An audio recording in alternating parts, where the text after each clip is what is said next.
Beatrice loved the trees. There was nothing deeply complicated or philosophical about it. She simply did. Her grandma had told her they guarded the house from evil, kept the monsters away when little Beatrice was too scared to sleep. "There are no monsters here, Bee," she would say. "Only the trees. They keep their friends safe, so they tell me. And we're their friends, no?" And Beatrice had stared at her in amazement. "You talk to trees?" She'd gasped and looked out the window at the old birch waving its branches gently in the wind. When Grandma Martha talked about the mythical forest, it had never sounded like superstition or fairy tales to her. When she talked, it had seemed real, and whenever Beatrice remembered her stories now, telling her that the wind had warned her not to go to the market today, it seemed as obvious as the weather report. It never let her go. Like Martha, Bee preferred to have the forest close.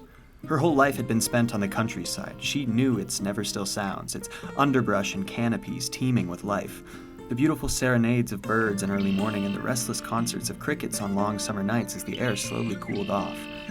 There was no reality she could picture in which she left that behind for the comforts and chaos of big cities. When she found the old house at the forest edge of her hometown surrendered, there was little that spoke against making it her own. It was a rancid, half-fallen-apart little thing. No wonder the previous owner wanted rid of it, Bee thought, but it was cheap and surrounded by nature, and now it was hers. Had been for about a year now. Bee had spent months regretting her decision to live here. "That old thing," Dad had reprimanded her. "You could get out of here, you know. A proper place." He'd complained all day as he helped Bee paint the living room walls. "I like it," she told him. "It's quiet and has a garden." And the trees kept their own safe. And then winter came, and the heating system broke down.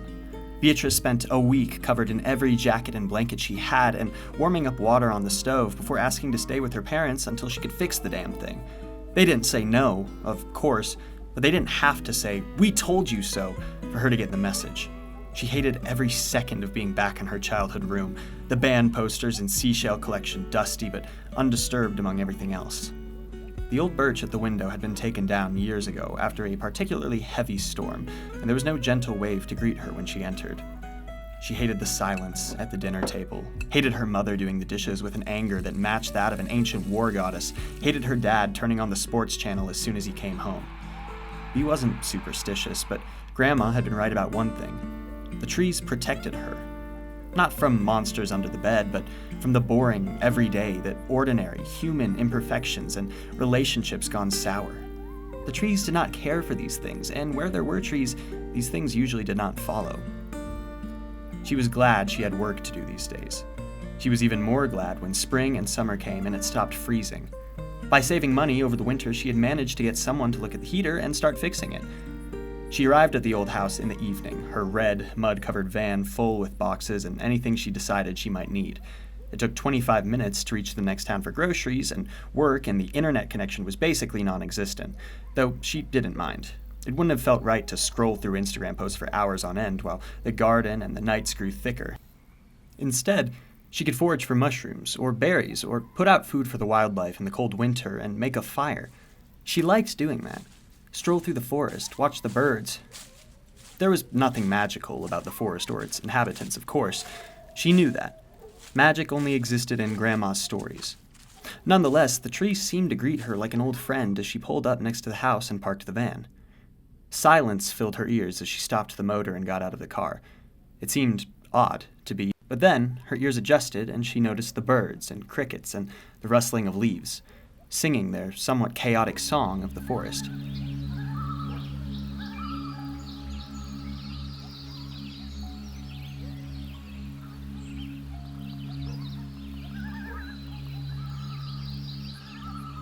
"If only you'd help me carry in the boxes," she sighed to herself. But alas, they were trees, and she was the only one with hands to carry anything inside at all. Under their watch, she did. It didn't take long to relocate them to the entrance hallway. There wasn't much to begin with. Basic utensils, hygiene products, a box filled with books, old audio, and videotapes that she could not part with, clothing, electronic devices, and their chargers. Basically, all she needed to survive for a couple days out here while getting her bearings, and before she could head back and fetch the rest of her things. Bee stood in the doorway, hands on her hips, and admired her work, then went to lock up the van and pulled the front door shut behind herself. Home. She'd get the garden in order soon, build a chicken coop for fresh eggs, make this comfortable to live in, and hope the heating didn't break down again. This was her place now. Her home, her escape. She'd make it hers yet. Her parents didn't know a thing. It took months to do so, of course. She didn't have as much time as she would have liked to invest in renovating and building, and most materials she improvised, but it worked out well enough. She cleared an area of stubborn wild roots for tomatoes, berries, and herbs, then had some friends help her with building a chicken coop. It looked lovely, she thought. Not the masterful landscaping of expensive gardens, admittedly, but fresh eggs and the occasional fresh vegetable from her own garden meant the world to her. There was nothing better than an iced mint tea to cool off on a hot summer day. She had contemplated that maybe she could even keep bees for honey, but then again, she had limited time to invest in these things. Self-sufficiency would be nice, but wasn't quite within her realm of possibility. With a sigh, she let herself fall into the old bench overlooking the garden from the porch. A cool breeze tugged at her shirt. She was proud of her work, no doubt. She'd expand the garden more, perhaps. Make more room for the chickens to roam without digging up her tomatoes and strawberry patch. For now, though, this was enough, no? The evening birds sang soft melodies overhead, but she could feel the onset of a summer storm already. Or maybe she thought she could, and had simply read the weather report for the day. Either way, she shouldn't linger. She was hungry as well. She took in a last view of the soft green of her garden, fading into the wild grass and bushes of the forest, then returned inside to make dinner. By the time she did the dishes, she could hear the tap, tap, tap of gentle raindrops already. Bee wasn't scared of thunder, but that night, she didn't sleep well. The wind howled outside. The rain was beating against the roof and windows. It was loud. She'd gone outside to check, and the chicken coop was safe and secure already. The birds were huddled in the dry interior and watched her with curious eyes as she did. Knowing they were safe gave her some peace of mind. Even so, she still lay awake now. It was Sunday tomorrow. She didn't have work on Sundays. Dreadful gray office life. Life, if you could call it that. She was convinced office work had been designed to slowly drain dry the souls of all its victims. Reading through emails, fulfilling customer requests, endless chatter in the background as her coworkers shared the latest gossip and news that she didn't want to be involved in. Sometimes it almost faded into white noise. "You should try to join, Bee," her friend Elena kept insisting. She'd known her since they were children, and Bee never made any other friends. None as close as her, anyway. And she knew Elena meant well. "You're only annoyed because you're not a part of it. They're your coworkers, for heaven's sake. They're not gonna eat you. Socialize, talk to people, smile. Well, then what? Go home, turn on the TV until it's time to sleep, get up in the morning and repeat? I don't want to be a part of it. I want to go home and never go back there. You're gonna turn into a creepy old forest witch one of these days." They both laughed at that. "Now, that's a life I want," Bee whispered to herself as her eyes drifted to the window. The silhouettes of tree branches performed a vicious dance in rhythm with the relentless rain. They protected her still. There was nothing lifeless, nothing gray even in this storm. Everything was vibrant, everything was clear. So vivid that the rest of her life seemed like a distant dream. This was her real life. Her house, her garden, the forest, her forest. All else she wished she could push away. She needed none of it. Bee wasn't sure how much time she spent lying in her bed awake like that. She watched the shadows and listened. It must have been hours, but then there was stillness. Only her breathing to keep her company. The warning call of a fox was the last thing she remembered before she drifted off to sleep. Odd little creatures. They sounded so human sometimes. If she hadn't heard it 100 times before, she might have run outside in a panic. Instead, she took comfort in it. These were her neighbors. The summer was teeming with life. Buzzing insects loved her carefully kept plants and especially her blood. The little vampires just wouldn't leave her alone. She bought mosquito nets for her windows and even one to span around her bed like a tent. All to no avail, of course. They slipped through every crack, kept her awake with itching skin and their annoying tiny buzz in her ears. The cabbage patch wasn't faring any better. Slugs. Slimy little things that ate just about anything. Bee hadn't had high expectations for the cabbage in particular. Pests like these weren't exactly a surprise. She was disappointed nonetheless. Her new unwanted friends had left nothing at all for her. She'd tried any household trick and life hack to keep them off her vegetable patches, but again with little success. What the slugs and bugs didn't eat was drowned in weeds. The same kind of plants she'd removed from the garden previously were creeping back with their vines and thorns. Bright yellow and blue blooms looked at her almost mockingly. They didn't belong. "You would look beautiful," Bee cursed as she once again attempted to rid the strawberry patch of its invaders on a Sunday afternoon. "But keep out of my garden." She stuck her trowel in the dirt as if to underline the statement. The roots did not respond. After a moment of silence, she stood back up and wiped some dirt and sweat off her face. She was talking to plants. Great. Maybe it was time for a break. She wasn't getting anywhere one way or another. Bee turned towards the house. She'd spent the better part of the morning and afternoon ripping out the stubborn roots of the bramble-like vines. Despite protective gloves, she hadn't gotten away without some scratches from their thorns. With a sigh, she collected her gardening tools and put them aside. Enough. She wasn't in the mood for any more of this. It was time for coffee and a snack, then to feed the hens. "Don't you want to come for dinner?" her mother's voice in her head asked. "You've been either busy with that old house or working lately. Take a break, dear." But she enjoyed it, right? Yes, she thought she did. It was rewarding to keep her own place. This was her life, her choice. A routine that was not limited to what, exactly? Repetitive tasks and people ignoring her? Through the kitchen window, the forest looked back at her as she contemplated the rest of the day's activities. The trees surrounded the house. Their branches were an embrace. They swayed gently, and her mind was calm. Of course there were weeds. Of course the insects of the forest weren't halted by the artificial borders of men. They did not care. Still, they didn't annoy her with the latest football games or celebrity gossip. Bee picked up her boots. She needed a walk. Yes, those calmed her down. Outside, once more, her gaze wandered over the strawberry patch. Had she really not made that much progress? The little foreign leaves and flowering blooms almost seemed to mock her, but she forced her eyes away from them. Instead, she headed into the forest, away from the house. The vines seemed less of a stranger here. They were at home, and she was the stranger, if anything. The interwoven roots that mirrored the tree branches were hard to traverse, even with sturdy shoes. Beatrice only noticed her right foot had gotten caught in a vine when she was already on the ground. Had that root shifted? Shit! She quickly freed herself and got up. That hurt. Tore a hole through her jeans yet again. Nothing seemed broken, though. She had never stopped to think what she would do if she actually seriously fell out here, now that she considered it. There was barely a working cell connection. The next hiking trail was a way off. What would she do then? The trees couldn't call an ambulance. Frustrated, she tried to dust her clothes off and got rid of the leaves stuck to her shirt.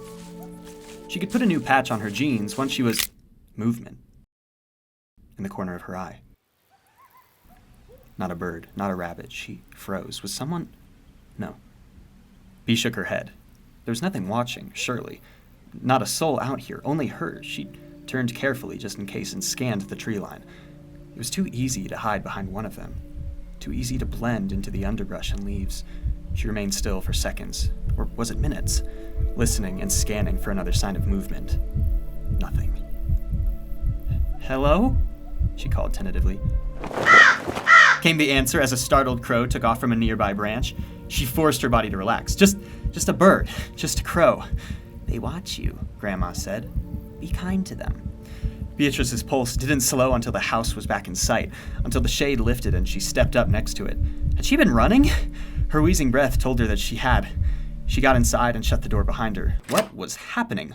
Why the uneasy feeling? Why could she not shake it? "Don't be an idiot, Beatrice," she told herself. She looked at the garden through the window. The vines, had she left them like that? Surely they couldn't have grown back so quickly, right? Only humans care for man-made boundaries, Bee. She'd been taught so gently all those years ago. Nonsense. Houses had walls to keep them safe and warm, roofs to keep them dry, gates to mark their ground and keep the wild at bay. She loved nature. That didn't mean she wanted to sleep on a moss patch in the rain. The next morning, she found a hole torn through her garden fence and one of her chickens missing. Or not missing exactly. Feathers and blood strewn about and tufts of red fur stuck in the torn wired fence. She went to fix it immediately. No more foxes would get to her birds. This was her home. They were neighbors, not roommates. She also went and removed the nettles creeping up to the doorsteps. When work called to ask where she was so startled that she hung up immediately. She regretted it 2 seconds later, of course, and redialed the number, making up some excuse on the spot. In bed with fever wasn't the most creative, but it was hardly something to argue with. Not if Bee rarely missed any work days, anyway. Besides, it was not like they needed her for the company to function. The following week, she thought she might give a pest killer a try. It was good enough. She wanted her tomatoes to not have holes and rot and her strawberries to live past blooming. It worked surprisingly well. Not perfect, but she harvested a few undamaged fruits not much later. When the fox took her rooster next, she started setting traps. She should have expected as much when doing so, but somehow, the thought of having to check the trap and actually finding an animal caught in its grasp hadn't come to her. She didn't check for a few days at all until she had the time and motivation after a long day at the office. The smell came to her first. Sickly sweet, nauseating. She didn't know what it was at first, though she could never forget nor mistake it for anything else going forth. Every sensory impression of witnessing rotting carrion told her to leave it alone and not touch it. The fox's expression was twisted into a toothy grimace. She would have thought it was an angry snarl if it didn't lie there motionless. The flies made a feast of the poor animal, landed on it, then on her, made her skin crawl and her stomach twist. But she couldn't leave it there. She resisted the urge to throw up and fetch some gloves. She couldn't bear the thought of throwing the creature away into the trash bin. That seemed disrespectful. It had just been trying to get an easy meal and ended up in this predicament. Ended up dead because of her. Because of her. She carried it where it belonged, back to the forest. The smell seeped through the cloth she tied around her mouth and nose. It permeated her clothes, following her home and into the kitchen and shower and into bed. In the dark, she heard a vixen scream. It wasn't unfamiliar, yet it seemed like an accusation now. And the rest of the forest was quiet, as if mourning. We're their friends, no? She repeated her grandma's words quietly. It had been a question. Friends? Yes, Bee loved the trees, right? This night they lay still, however. No friendly wave or swaying. And again came the fox call. And again. The trees were still. Beatrice didn't sleep.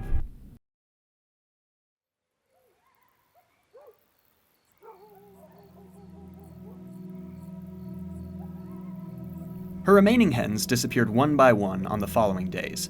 She didn't dare put up the trap again. She hadn't meant it. She'd wanted to protect her chickens, not take a life. She'd meant to build her home, not take it away from the wild-grown roots. Left behind were feathers and that rancid, nauseating smell that Bee couldn't get rid of. She even worried her coworkers might notice it at the office. If they did, they certainly never mentioned it. On Friday, that same week, Beatrice drove home late. She'd helped a friend move some furniture. She dreaded the memory of the fox, and that had seemed a good enough distraction. In the twilight, the trees didn't look quite as friendly. Their oppressing sighs and twisted branches danced in the wind, and the rising moon cast shadows upon herself and the house. A shiver ran down her spine as she hurried to the front door, and a cold breeze pulled at her. Summer was almost over. She knew. She could read a calendar. She could also feel it in how cold the nights had gotten, in the fact that fewer birds serenaded the morning sun, and in the way crows gathered in the tall trees when it set in the evening. She cursed under her breath as she fumbled with the keys, but there it was again, that fox call. Eerily human. Close. Again, it screamed. Beatrice dropped the keys. You're overreacting. Shut up, Dad! She scrambled to pick up the keys. Her hands were shaking. Had they fallen through the cracks in the wood below the stairs? Damn it! She could barely see. The fox called again, and Beatrice had to pull her jacket closer as the wind grew stronger. It shook the trees, and their leaves whispered, no, roared in response. Did they know what she'd done? It wasn't her fault. Were they angry too? Grandma had said, they watch, Bee. They're trees, Bee. Mom laughed. You still believe those fairy tales? I don't, she whispered. I don't. It was just ordinary trees, the same as always. It was just a fox, a different one. She reached into her pocket and pulled out her phone to use it as a flashlight. There, below the porch, was the metallic glint of her keys. She tried to reach them, but couldn't. Maybe with the tools in the back of her truck. She stood up again and turned to get them and froze. The fox stood in the driveway. Its pale, wide eyes reflected what little light there was. It stared at her, past her. Matted fur, covered in dust and burrs. Something was dripping from its hide. Blood, she realized, and the stench. Stronger now than the past days, sickening. It made her stomach twist. Fear clutched Bee's throat as it took a step towards her in a jerking motion. There was none of the elegance of foxes, none of their careful nature. She tried to walk towards the van, slowly. Just a fox. Just a fox. Its unblinking eyes followed her, and it took another step between her and the vehicle. She wanted to scream, to run. Its lips curled back in a snarl, revealing a sharp, grotesque grin. A low, guttural growl escaped from deep within its throat. The sound made her blood run cold. She staggered backwards. Away. Run away! Her heart was screaming at her. Dread consumed her thoughts. It wanted revenge. Run! She broke away and ran then, the creature lunging at her with another pained scream. She heard its vicious snarl following her through the underbrush. She stumbled through the ever more twisting roots. Branches tore at her, tried to hold her, keep her, make her victim to that thing, that monster. They remember. I'm sorry! Bee screamed. I'm sorry! I'm sorry! She tore away from the brambles with gasping breath. The sharp pain of their thorns mixed into the rising panic. Her heart was racing. Above, the wind roared in the branches. The trees creaked heavily. Then, quiet. Was it gone? She looked around frantically. No, there it was, as if it hadn't run through the same underbrush. The fox stood between the trees, eyes gleaming hungrily, head lowered and ears flat against its head as it barked its accusation. The stench of its decay hung in the air, clinging to it, to her. It drew closer, unblinking. I'm sorry. I didn't mean to. Keep running, flee. She did. She ran, but stumbled and fell over the roots of an old oak. Her leg caught something, or something caught her leg. Sharp pain shot up through her ankle as she pulled herself onto her back and tried to stand up. She sank back down. Keep running, keep running. The oak creaked like laughter, and its kin joined with their branches, whispering overhead as the fox came into her line of sight. She crawled a few feet, pulled herself up, and limped a few steps. She clawed at the roots and the tree bark for grip. They slipped away under her. She turned to the creature, watching her feeble attempts. It still smiled, its hungry grin. Bee blinked at it, tears in her eyes. For a moment, there it stood. The fox that took her hens. Sleek fur, fluffy tail. Not a monster, just a creature of the forest, a child of the trees, loved by them, their friend in Bee's stead. The trees didn't love her. They didn't love her. They didn't love her. They never did. They would not protect her. The creature lunged.